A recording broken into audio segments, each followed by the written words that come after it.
To my channel. और आज मैं दो कहानियां सुनाने जा रही हूँ, छोटी छोटी सी। कि पहली है, एक भोला भाला गांव में एक लड़का रहता था जो जिसका सब मजाक उड़ाते थे। कि मतलब हद से ज्यादा उसको कहते थे मन बुद्धि है, मन बुद्धि है। इवन उसके भाई जो थे वो भी उसका बहुत ज्यादा मजाक उड़ाते थे, कभी भी कोई भी छोटी छोटी बातों पे। एक दिन क्या हुआ कि वो मंदिर के बाहर गया, वहाँ भगवान जी से मतलब प्रार्थना करने लगा कि भगवान जी आपने मुझे ऐसा क्यों बनाया जो हर कोई मेरा मजाक उड़ाता है। फिर पंडित जी ने उससे बोला, बेटा तू बहुत भोला भाला है, और जो भोले भाले इंसान होते हैं वो भगवान के बहुत ज़्यादा प्रिय होते हैं, तो भगवान उनको कष्ट नहीं देते हैं। तो कहता है, भगवान क्या कष्ट नहीं देते, सारा कष्ट तो भगवान ने मुझे ही दे दिया है। मेरे भाई हैं वो 24 घंटे मुझ पर हंसते रहते हैं, मेरा मजाक उड़ाते हैं, मुझे कोई भी काम करने नहीं देते हैं। मैं कोई काम करने भी जाता हूँ तो उसमें अडंगा अड़ा देते हैं। तो भगवान क्या मेरी मदद कर रहा है, मैं तो बहुत ज़्यादा दुखी हूँ।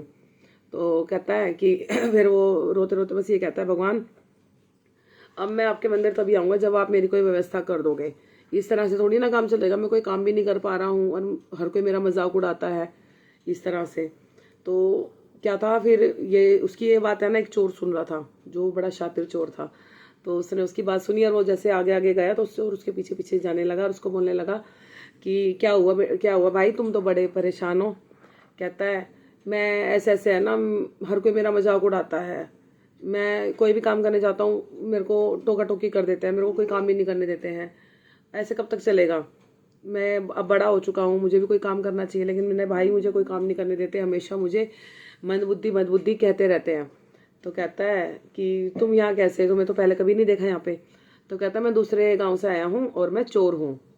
कहता है, ओ तुम चोर हो, तुम चोरी करते हो, ये तो बहुत गंदी बात है। कह रहा, गंदी क्या बात है, अब मेरे को काम यही आता है तो मैं यही करता हूँ। कहता है, अच्छा। कह रहा, चलो तुम मेरे साथ चलोगे, तुम मेरे साथ मेरा हाथ बटाओगे। कहता है, चलो चलते हैं। फिर वो कहता है, चल ठीक है। मैं ना वो उधर पड़ोस के गांव में एक किसान ने अभी अपनी फसल काटी है, वहाँ उसकी बोरियां रखी हैं, तो हम एक बोरी गेहूं चोरी करेंगे और उसको कल सुबह बाजार में बेच देंगे, फिर आधा पैसा तेरा आधा पैसा मेरा। इस तरह से तेरी भी कमाई हो जाएगी और मेरे को भी मतलब हेल्प मिल जाएगी, क्योंकि बोरी भारी होगी, उठा नहीं पाऊंगा।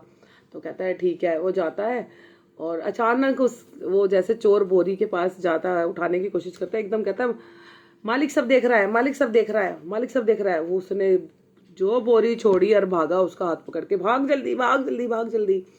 फिर वो कहता है उसको आगे, बहुत दूर थोड़ा आगे चल के निकल के कहता है कि मैंने तो बड़े ध्यान से देखा था, कोई भी नहीं था आसपास, तुझे कहाँ से दिखा मालिक, तुझे कहाँ से दिखा इसका खेत का मालिक।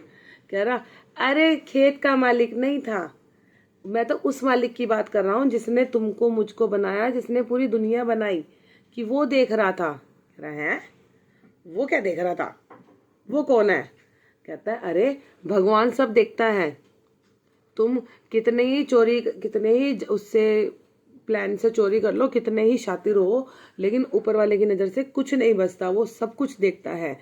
तुम वो जो हरिया किसान को तुम उल्लू बना सकते हो उसकी बोरी चोरी करके, लेकिन तुम भगवान को नहीं बना सकते मूर्ख। भगवान सब देखता है, जिसने हमको अब तुमको बनाया है उसकी नजरों से कुछ नहीं छुपा, वो सब देखता है, 7 तालों के अंदर सबको उसको सब कुछ दिखता है। अब भैया वो उसकी बात सुन के इतना ज़्यादा इमोशनल हो गया कि उसने बोला कि तुमने सच में मेरी आंखें खोल दी, और मैं बस ये सोच रहा था कि मुझे कोई नहीं देखता और मैं जो कर रहा हूँ मेरी नज़र में सही था, लेकिन सही मायने में ये चीज़ सही नहीं है। चोरी चकारी सबसे ज़्यादा गलत काम है, क्योंकि हम किसी की मेहनत का फल ले रहे हैं और हम ये सोच रहे हैं कि हमें बिना कुछ करे सब कुछ मिल जाए, तो वो चीज़ें गलत है। कहता है, तुम्हें कौन कहता है तुम मंदबुद्धि हो, तुम मंदबुद्धि नहीं हो, तुम तो बहुत समझदार हो, जिसने मेरी आंखें खोल दी हैं। और उस तभी से उसने डिसाइड किया कि आज से तुम मेरे छोटे भाई हो, और अब मैं देखता हूँ कोई तुम्हारा कैसे मजाक उड़ाता है, और आज से मैं तुमसे वादा करता हूँ, मैं ये चोरी चकारी सब कुछ छोड़कर एक नेकी के रास्ते पर चलेंगे और अच्छा काम करेंगे, और अब से तुम मेरे साथ हमेशा रहोगे, और मैं तुम्हें दुनियादारी सिखाऊंगा, और तुमने मुझे इंसानियत सिखाई है, मैं तुम्हें दुनियादारी सिखाऊंगा। तो ये तो कहानी यहीं पर ही ख़त्म होती है। चलिए बस अब एंड करते हैं, दूसरी कहानी कल सुनाऊंगी। थैंक यू सो मच की watching my thoughts and my videos. जय श्री राम।